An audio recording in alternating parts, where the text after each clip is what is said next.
tout s'est passé extrêmement vite. On nous avait annoncé un procès qui pouvait traîner en longueur et finalement la sentence en appel pour Alexei Navalny et son co-accusé Piotr Efedzej le fait tomber moins de 2 heures après le début de l'audience. Les deux hommes sont bien condamnés dans l'affaire de Kirovlez, mais pas de passage par la case prison, juste de la conditionnelle, une peine avec sursis, donc avec une période de mise à l'épreuve. Mais c'est toutefois quand même une bonne nouvelle. Au moment de l'annonce, Alexei Navalny s'est fendu d'un grand sourire. Son épouse s'est jetée dans ses bras. On pouvait voir que le couple était visiblement soulagé.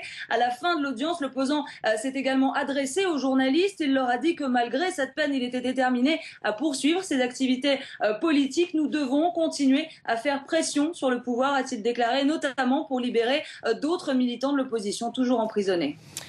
Ksenia, les élections municipales récentes ont-ils pesé dans la balance ?